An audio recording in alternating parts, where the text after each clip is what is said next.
কিয়ামতের পূর্বে এই মাদকের ব্যাপক ছড়াছড়ি দেখা যাবে, এমনকি মানুষের লজ্জা নষ্ট হয়ে যাবে। যখন এই মাদকের ছড়াছড়ি সমাজে ঘটবে তখন মানুষের লজ্জা নষ্ট হয়ে যাবে। যে বাবা সন্তানকে সিগারেট কিনতে দেয় 5 টাকা দিয়ে, যখন সন্তান 1 দিন যায়, 2 দিন যায়, 3 দিন যায়, 4 দিনের দিন বলে আমার আব্বু কি খায়, আমি একটু খেয়ে দেখি, এভাবেই সন্তান মাদক দ্রব্যের সাথে দিনে দিনে জড়ায়। এজন্য এমন একটা পর্যায়ে তার লজ্জা নষ্ট হয়ে যায় যে তার বাবা তার সিগারেট ধরায় দেয় আর সে তার বাবার সিগারেট ধরায় দেয়। তার মানে সন্তান বাবাকে মদ্যপান করতে সহযোগিতা করে আর বাবা সন্তানকে মদ্যপান করতে সহযোগিতা করে। আর কেন এমনটা হচ্ছে? লজ্জা না থাকার কারণে। আর এটার বাস্তব প্রতিফলন কি? একজন ব্যক্তি সে মদ্যপান করে, প্রকাশ্যে সিগারেটের নেশা জড়িত হয়ে সে সিগারেট খাচ্ছে, আরো ধোঁয়াটা যার তার মুখের দিকে ছেড়ে দেয়। তার পাশে আলেম দাঁড়িয়ে আছে, ওটাকে মূল্যায়ন করে না। তার পাশে মুরব্বী আছে, ও মুরব্বীকে দাম দেয় না। তার পাশে তার বাবা দাঁড়িয়ে আছে, ওর বাবাকে দাম দেয় না। ওর পাশে ওর মা দাঁড়িয়ে আছে, ওর মাকে দাম দেয় না। ও এই বিড়ি সিগারেট গুল তামাক জর্দার নেশায় সকল প্রকাশ্যে সবার সাথে সামনে জড়িত হয়। এমনকি ওর বাবা দাঁড়িয়ে আছে, মুরব্বী দাঁড়িয়ে আছে, এর মাঝেই ও সিগারেট খায় আর ও যার মুখের দিকে ধোঁয়া ছেড়ে দেয়। কেন? তার লজ্জা কাজ করে না, সেই জন্য ও এটাকে পাপাচার মনে করে না, ও এটাকে গুনাহ মনে করে না। উন্মুক্ত পাপাচারে এ সমাজের মানুষ জড়িয়েছে। অথচ রাসূলুল্লাহ সাল্লাল্লাহু আলাইহি সাল্লাম কত কঠিন ভাবে বলছেন, লা ইয়াদখুলুল জান্নাতা মুদমিনুল খামর, যে ব্যক্তি নেশাজাত দ্রব্য সেবন করবে সে জান্নাতে যাবে না। আল্লাহ রাসূল বলছেন, সালাসাতুন কদ হারামাল্লাহু আলাইহিমুল জান্নাহ, 3 শ্রেণীর ব্যক্তি জান্নাতে যাবে না। তার মধ্যে 1 নম্বরটা হলো মুদমিনুল খামর, যে ব্যক্তি নেশাজাত দ্রব্য সেবন করবে। আমি সংক্ষিপ্ত সময়ে কয়েকটি রিপোর্ট আপনাদের মাঝে উপস্থাপন করলাম। আরেকটি রিপোর্ট, এই মাদক আমাদের সমাজে এত বেশি আমদানি এবং রফতানির সাথে জড়িত যারা, বিশেষ করে আন্তর্জাতিক গবেষণা থেকে যেগুলো জানা যায়, আন্তর্জাতিক মাদক চোরাচালানের রুট যেগুলো আছে, বিশেষ করে গোল্ডেন ট্রায়াঙ্গেল, গোল্ডেন ওয়েজ এবং গোল্ডেন ভিলেজ ও গোল্ডেন ক্রিসেন্টের প্রভাবে বাংলাদেশ রীতিমতো ঝুঁকিপূর্ণ দেশে রূপান্তরিত হচ্ছে মাদকের ক্ষেত্রে। এর কারণ ভারত ও মিয়ানমার থেকে ভয়ঙ্কর সব মাদকের অনুপ্রবেশ ঘটছে বাংলাদেশে। আর এর যতগুলো রুট আছে তার মধ্যে অন্যতম রুট হলো সমুদ্র বন্দর, স্থল বন্দর ও আকাশপথের মাধ্যমে এই মাদকগুলা বাংলাদেশে দিনে দিনে প্রবেশ করছে।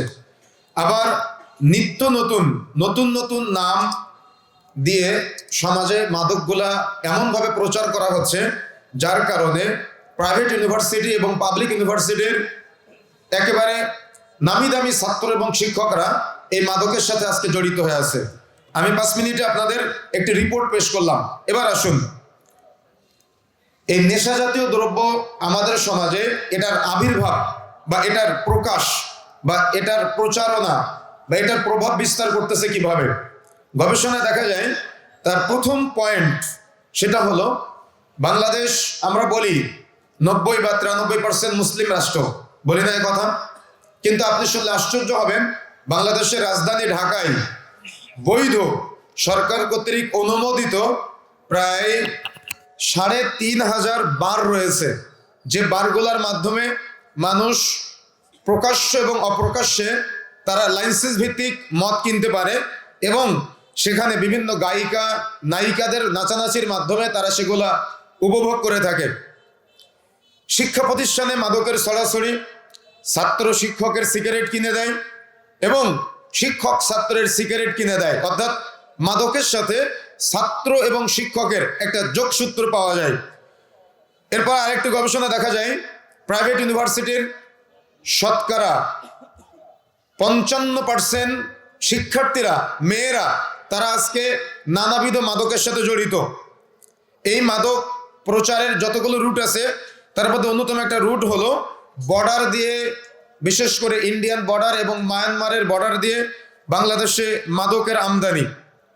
তারপরে আরেকটা অন্যতম, আমাদের মানুষদের কাছে এই জর্দা বা গুল তামাক বা এক কথায় মাদকদ্রব্য যেগুলো আছে এগুলাকে হালাল প্রমাণ করার বৈধ পন্থা, সেটা হলো এই জর্দার কৌটার গায়ে বা এই মাদকের যে প্যাকেট থাকে এই প্যাকেটে বিভিন্ন হুজুরদের ছবি ব্যবহার করা হয়।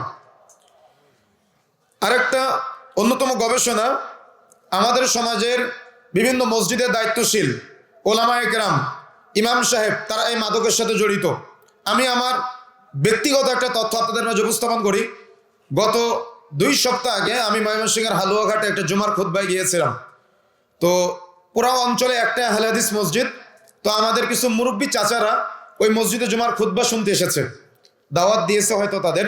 তো খুতবার পরে তারা একটা অভিযোগ করলো আমার কাছে যে আমরা আমাদের গ্রামের যে মসজিদে সলাত আদায় করি, ওই মসজিদের ইমাম সাহেব মাদক সেবন করে, তার মানে জর্দা খায়। তো এটা তারা পছন্দ করে না। ওলামায়ে কেরামের কাছে শুনেছে যে এটা হারাম, এটার সাথে জড়িত হওয়া উচিত না, এবং এর নানাবিধ ক্ষতিকর দিকসমূহ শুনে ইমাম সাহেবকে নিয়ে মসজিদ কমিটি এবং যারা ওই কোরআন শিক্ষা ফাউন্ডেশনের সাথে সম্পৃক্ত তারা একসাথে বসেছে। তো ওই ফাউন্ডেশনের সাথে কোরআন শিক্ষা একটা ফাউন্ডেশন তারা তৈরি করেছে। ফাউন্ডেশনের মুরব্বীরা মসজিদ কমিটি এবং ইমাম সাহেবকে কথা উপস্থাপন করলো এভাবে যে জর্দা এটা তো নিঃসন্দেহে জায়েজ নেই, এটা হারাম। তো আমাদের ইমাম সাহেব যে জর্দা খাচ্ছে, ইমাম সাহেবকে কিভাবে জর্দা থেকে মুক্ত রাখা যায়, না হলে এলাকার যুবকদের মাদক থেকে দূরে থাকতে বললে তারা হুজুরের অজুহাত দেয় যে হুজুর বলেছে জর্দা খাওয়া জায়েজ, মাদক দ্রব্য সিগারেট খাওয়া জায়েজ। তো এই জন্য হুজুরকে নিয়ে মসজিদ কমিটিকে নিয়ে তারা বসেছে। তো ইমাম সাহেব তখন একটা প্রশ্ন উঠালো যে আমি যে মসজিদের ইমামতি করি, এই মসজিদের কমিটি তারা নির্বাচনের ভিত্তিতে সভাপতি, সেক্রেটারি, ক্যাশিয়ার এগুলা নির্ধারিত হয়েছে। তো যেহেতু মসজিদ কমিটির দায়িত্বশীল, তারা নির্বাচনের মাধ্যমে এখানে বর্তমান দায়িত্বশীল হিসেবে আছে এবং তারা আমার সামনেও আছে। তো আমি একটা প্রস্তাব রাখতে চাই, আমি জর্দা খাওয়া ছেড়ে দিব যদি আমার মসজিদ কমিটির দায়িত্বশীলদের মধ্যে বেশিরভাগ দায়িত্বশীল জর্দা না খায় বা মাদক দ্রব্য, বিড়ি, সিগারেট এগুলা না খায়, তাহলে আমি খাবো না। আর যদি বেশিরভাগ মসজিদ কমিটির দায়িত্ব সেগুলা সেবন করে তাহলে আমি খাবো। তো সভাপতি আর সেক্রেটারি বাদে ওই মসজিদ কমিটির যত দায়িত্বশীল মুরব্বী চাচা বলল যে সবাই নাকি মাদকের সাথে জড়িত। তাহলে জয়যুক্ত হলো কে? জর্দা। জয়যুক্ত হলো কে? হারাম বস্তু জয়যুক্ত হলো নির্বাচনের পদ্ধতির মাধ্যমে। তখন তারা সিদ্ধান্ত নিল যে যেহেতু অধিকাংশ দায়িত্বশীল তারা মাদকদ্রব্য সেবন করে, বিশেষ করে এই বিড়ি, সিগারেট, গুল, তামাক, জর্দা, তাহলে ইমাম সাহেবও খেতে পারবে, ইমাম সাহেবের চাকরিও যাবে না, আর ইমাম সাহেবের কোনো সমস্যাও নাই। তো পরে তারা মুরব্বীরা এখন ওখান থেকে ওই ইমামের পিছনে নামাজ পড়বেন আর একটা মসজিদ তৈরি করেছে। এটা হলো বাস্তব ঘটনা। তার মানে আমাদের ইমাম সাহেবরা, আমাদের ওলামায়ে কেরাম, আমাদের রাহবার যারা, তারা এটাকে মাকরুহ বলে প্রচার করে তারা সমাজে এটা প্রতিষ্ঠা করার চেষ্টা করতেছে। এখন আমার ইমাম সাহেবদের কাছে, রাহবার যারা আছে তাদের কাছে প্রশ্ন রাখতে চাই, আপনি যে এটাকে মাকরুহ বললেন, এই মাকরুহ শব্দের যতগুলো অর্থ আসে তার মধ্যে একটা অর্থ হলো অপছন্দনীয়। তো অপছন্দনীয় কাজ আপনি যদি আলেম হয়ে করেন তাহলে সমাজের ছেলেরা কি করবে, সমাজের মুরব্বীরা কি করবে? আলেম হয়ে যদি অপছন্দনীয় কাজ করেন তাহলে কি আপনি এটার বিরুদ্ধে কথা বলতে পারবেন? আপনি তো কথা বলতে পারবেন না। এই জন্য যতগুলো পয়েন্ট ওলামায়ে কেরাম নিয়ে এসেছেন যে মাদক দ্রব্য সেবন করা বা প্রচার করা থেকে বাধা দিতে অন্তরায় হয়ে দাঁড়ায়, তার অন্যতম একটা পয়েন্ট হলো মসজিদের ইমাম সাহেবরা, খতিব সাহেবরা এই মাদকের সাথে জড়িত বা এই হারাম খাবারের সাথে জড়িত। এরপরে এই মাদক দ্রব্যগুলা উন্মুক্ত সব জায়গাতে পাওয়া যায়। আপনি ময়নারটেক বাজারে যাবেন, অধিকাংশ দোকানে এমন কোনো চায়ের দোকান নাই ওর মাথায় টুপি আছে, ওর মুখে দাড়ি আছে, কিন্তু মাদক দ্রব্য বিক্রয় করে। কে তাকে অনুমতি দিয়েছে? মূল হোতা কে? মুফতি সাহেব। কথা কি বুঝতে পেরেছেন? এখন আসেন, এই মাদক দ্রব্য প্রচারের আরেকটা অন্যতম আস্থানা আছে, জানেন সে আস্থানাটা কি? সেটা হলো পীর সাহেবদের আস্থানা। গত কয়েকদিন আগে লালন ফকিরের যে আস্থানা কুষ্টিয়াতে, সেখানে পুলিশ প্রশাসন নিয়ে বসে মাদকদ্রব্য কিভাবে বন্ধ করা যায় তারা একটা মিটিং করলো। কিন্তু এত বড় মিটিং করেও বিশাল পুলিশ প্রশাসনের সামনেই তারা কলকির মাধ্যমে এই জর্দাকে তারা হাইলাইট করে প্রচার করে এই মাদকের আস্থানা, পীরের আস্থানায় তারা এগুলা অহরহ প্রচার করতেছে, অহরহ প্রমোট করতেছে। এখন এটা থেকে পরিত্রাণের জন্য আমরা কি পেতে পারি, বা এটার ক্ষতিকর দিকসমূহ আমরা কতটুকু মানুষকে জানাতে পেরেছি? সেটা বাহ্যিকভাবে ক্ষতিকর, অর্থাৎ শারীরিক ক্ষতিকর, পারিবারিক ক্ষতিকর, সর্বোপরি দিনের বিষয়ে রাসূলুল্লাহ সাল্লাল্লাহু আলাইহি ওয়াসাল্লাম কি বলেছেন সেটা একটু আমাদের জানার চেষ্টা করতে হবে। আমাদের ওলামায়ে কেরাম যারা আমাদের রাহবার, যারা আমাদের সমাজের মুফতি সাহেব, যাদেরকে আপনি আইডল মনে করেন, যাদের কথায় আপনি উঠেন, যাদের কথায় আপনি বসেন, দেখেন তাদের সম্পর্কে রাসূলুল্লাহ সাল্লাল্লাহু আলাইহি সাল্লাম কি ভবিষ্যৎবাণী করেছেন, তারা যে আজকে মাদকের সাথে জড়িত, তারা যে আজকে নেশা জাতীয় দ্রব্যের সাথে জড়িত, অথচ এই মাদক দ্রব্যকে তারা হালাল করলো। রাসূলুল্লাহ সাল্লাল্লাহু আলাইহি সাল্লাম কত কঠিনভাবে এটাকে প্রতিহত করেছেন এবং রাসূলুল্লাহ সাল্লাল্লাহু আলাইহি সাল্লাম কত কঠিনভাবে এটাকে নিষেধ করেছেন। সর্বোপরি তোমরা মদ থেকে বেঁচে থাকো, কেননা তা হলো সকল অশ্লীলতার মূল। তার মানে যত মাদক দ্রব্য আছে এগুলা হলো সকল অশ্লীলতার মূল।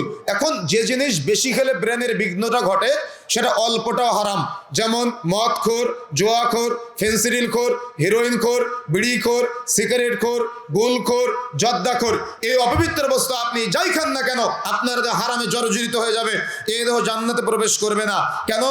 যে বস্তু অধিক পরিমাণে খেলে মানুষের ব্রেনে বা মস্তিষ্কে নেশা সৃষ্টি করে তার অল্প পরিমাণ খাওয়াও হারাম। এমনকি রাসূলুল্লাহ সাল্লাল্লাহু আলাইহি সাল্লাম বলছেন, লা ইয়াদখুলুল জান্নাতা মুদমিনুল খামর, যে ব্যক্তি মাদক দ্রব্য সেবন করবে সে জান্নাতে যাবে না।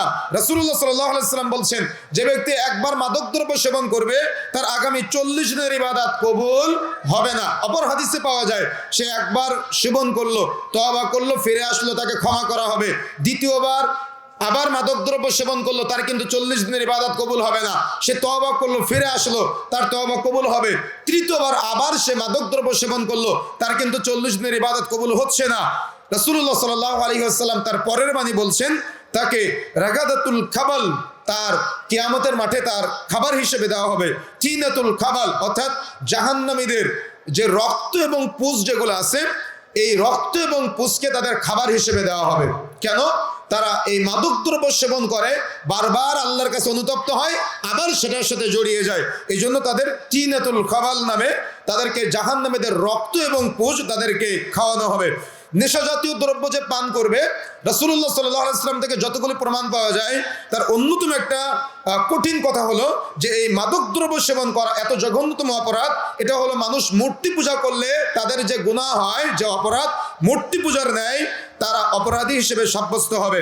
তারপরে নেশা জাতীয় দ্রব্য কিয়ামতের আগে এটা অধিকারে ছড়াবে এবং এটার বৃদ্ধি সমাজে অধিকারে দেখা যাবে। রাসূলুল্লাহ সাল্লাল্লাহু আলাইহি সাল্লাম বলছে, যখন মানুষ মাদকদ্রব্য সেবন করবে এবং এটার ভিন্ন ভিন্ন নাম দিবে আর কিয়ামতের আগে এটার ব্যাপক প্রচার এবং প্রসার ঘটবে, তখন সমাজে ওই সময়ে যারা অবস্থান করবে তারা যে এলাকায় অবস্থান করবে সেই এলাকায় ভূমিধস হবে এবং অন্যান্য হাদিসে পাওয়া যায় ভূমিকম্পের আবির্ভাব ঘটবে। আজকে দেখেন আমাদের সমাজে আমরা এই পাপাচারের সাথে এমনভাবে জড়িত হয়ে আছি। আমরা কিছুদিন আগে দেখলাম থাইল্যান্ডের রাজধানী ব্যাংককে বিশাল এরিয়া জুড়ে একটা মারাত্মক ভূমিধস হয়েছে। বাংলাদেশে দেখেন কিছুদিন পর পর মৃদু ভূমিকম্প আমরা দেখতে পাচ্ছি, কিন্তু আমরা সতর্ক হই না, আমরা সাবধানতা অবলম্বন করার চেষ্টা করতেছি। অথচ রাসূলুল্লাহ সাল্লাল্লাহু আলাইহি ওয়াসাল্লাম বলছেন, লা ইয়াদখুলুল জান্নাতা মুদমিনুল খামর, যে ব্যক্তি নেশাজাত দ্রব্য সেবন করবে সে জান্নাতে যাবে না। উপস্থিতি, আমরা শুনছিলাম রাসূলুল্লাহ সাল্লাল্লাহু আলাইহি ওয়াসাল্লাম মাদকের ব্যাপারে যে সতর্কবাণীগুলো করেছেন, তার মধ্যে অন্যতম একটি বিষয় আমরা আলোচনা করছিলাম যে আযাব ও গজবের যতগুলি মূল কারণ আছে তার অন্যতম একটা কারণ হলো সমাজের মানুষ বেশি বেশি মদ্যপানে জড়িয়ে যাবে। রাসূলুল্লাহ সাল্লাল্লাহু আলাইহি ওয়াসাল্লাম নেশাদার দ্রব্য পানকারীকে জুতা ও বেতের মাধ্যমে 40 বার মারতেন মর্মে আমরা প্রমাণ পেয়েছি। এমনকি উমর রাদিয়াল্লাহু তাআলা আনহুর যুগে যখন এই মাদক দ্রব্য পানকারীর সংখ্যা বেশি বৃদ্ধি পায় তখন তিনি 80 বেত্রাঘাত করতেন মর্মে আমরা সহিহ সূত্রে বর্ণনা পেয়েছি। সর্বোপরি কিয়ামতের পূর্বে এই মাদকের ব্যাপক ছড়াছড়ি দেখা যাবে, এমনকি মানুষের লজ্জা নষ্ট হয়ে যাবে। যখন এই মাদকের ছড়াছড়ি সমাজে ঘটবে তখন মানুষের লজ্জা নষ্ট হয়ে যাবে। ওই যে আমাদের উস্তাদ শেখ ইসমাইল উস্তাদজি বলছিলেন যে বাবা সন্তানকে সিগারেট কিনতে দেয় 5 টাকা দিয়ে, যখন সন্তান 1 দিন যায়, 2 দিন যায়, 3 দিন যায়, 4 দিনের দিন বলে আমার আব্বু কি খায়, আমি একটু খেয়ে দেখি, এভাবেই সন্তান মাদক দ্রব্যের সাথে দিনে দিনে জড়ায়। এজন্য এমন একটা পর্যায়ে তার লজ্জা নষ্ট হয়ে যায় যে তার বাবা তার সিগারেট ধরায় দেয় আর সে তার বাবার সিগারেট ধরায় দেয়। তার মানে সন্তান বাবাকে মদ্যপান করতে সহযোগিতা করে আর বাবা সন্তানকে মদ্যপান করতে সহযোগিতা করে। আর কেন এমনটা হচ্ছে? লজ্জা না থাকার কারণে। আর এটার বাস্তব প্রতিফলন কি? একজন ব্যক্তি সে মদ্যপান করে, প্রকাশ্যে সিগারেটের নেশা জড়িত হয়ে সে সিগারেট খাচ্ছে আর ও ধোঁয়াটা যার তার মুখের দিকে ছেড়ে দেয়। তার পাশে আলেম দাঁড়িয়ে আছে, ওটাকে মূল্যায়ন করে না। তার পাশে মুরব্বী আছে, ও মুরব্বীকে দাম দেয় না। তার পাশে তার বাবা দাঁড়িয়ে আছে, ওর বাবাকে দাম দেয় না। ওর পাশে ওর মা দাঁড়িয়ে আছে, ওর মাকে দাম দেয় না। ও এই বিড়ি সিগারেট গুল তামাক জর্দার নেশায় সকল প্রকাশ্য সবার সাথে সামনে জড়িত হয়। এমনকি ওর বাবা দাঁড়িয়ে আছে, মুরব্বী দাঁড়িয়ে আছে, এর মাঝেই ও সিগারেট খায় আর ও জার্তার মুখের দিকে ধোঁয়া ছেড়ে দেয়। কেন? তার লজ্জা কাজ করে না, সেই জন্য ও এটাকে পাপাচার মনে করে না, ও এটাকে গুনাহ মনে করে না। উন্মুক্ত পাপাচারে এ সমাজের মানুষ জড়িয়েছে। অথচ রাসূলুল্লাহ সাল্লাল্লাহু আলাইহি সাল্লাম কত কঠিন ভাবে বলছেন, লা ইয়াদখুলুল জান্নাতা মুদমিনুল খামর, যে ব্যক্তি নেশাজাত দ্রব্য সেবন করবে সে জান্নাতে যাবে না। আল্লাহ রাসূল বলছেন, সালাসাতুন কদ হারামাল্লাহু আলাইহিমুল জান্নাহ, তিন শ্রেণীর ব্যক্তি জান্নাতে যাবে না। তার মধ্যে এক নম্বরটা হলো মুদমিনুল খামর, যে ব্যক্তি নেশাজাত দ্রব্য সেবন করবে সে জান্নাতে যাবে না। যে ব্যক্তি একবার নেশাজাত দ্রব্য সেবন করে তার আগামী 40 দিনের ইবাদত কবুল হবে না। যে ব্যক্তি সুদ খায় তার সর্বনিম্ন অপরাধ আপনারা শুনেছেন, নিজের মায়ের সাথে জেনা করার সমতুল্য অপরাধ। কিন্তু যে ব্যক্তি প্রকাশ্যে অপ্রকাশ্যে মদ্যপান করে তার অপরাধ হলো, সিলসিলা সহিহার মধ্যে এসেছে, ইমাম নাসরুদ্দিন আলবানী রাহমাহুল্লাহ এটাকে সহিহ বলেছেন, তার অপরাধ হলো নিজের মা, নিজের খালা এবং নিজের ফুফুর সাথে জেনা করার সমতুল্য অপরাধে সে জড়ায়। অথচ এই সমাজের মানুষ মাদক দ্রব্যের সাথে অনায়াসে জড়িত। রাসূলুল্লাহ সাল্লাল্লাহু আলাইহি ওয়াসাল্লাম থেকে লম্বা আলোচনা, মাসিকাত তাহরিকের ফতোয়া এবং লাজনার ফতোয়া অনুযায়ী যারা প্রকাশ্যে মদ্যপান করবে এদের জানাজার সালাতে কোনো ঈমানদার ব্যক্তি অংশগ্রহণ করবে না। তাহলে এই যে প্রকাশ্যে মদ্যপানের সাথে যারা জড়িত, এই মদ্যপানকারী এবং যারা প্রকাশ্যে মদ্যপান করে মানুষের কাছে বুক ফুলিয়ে গর্ব করে দেখায় যে আমি সিগারেট খাচ্ছি, ও বাম হাতে চা খায় আর ডান হাতে সিগারেট টান দেয়। বুঝতে পেরেছেন কেন এমনটা হচ্ছে? লজ্জা না থাকার কারণে, শরম না থাকার কারণে। আর এগুলার আমদানিকারক কারা, এগুলার প্রস্তুতকারক কারা? রাসূলুল্লাহ সাল্লাল্লাহু আলাইহি ওয়াসাল্লাম বলছেন 10 শ্রেণীর লোক হলো অভিশপ্ত যারা এই মাদক দ্রব্য প্রচার করে। আমি পয়েন্ট আকারে বলতে চেয়েছিলাম, সময়ের স্বল্পতার কারণে বিস্তারিত বলছি না।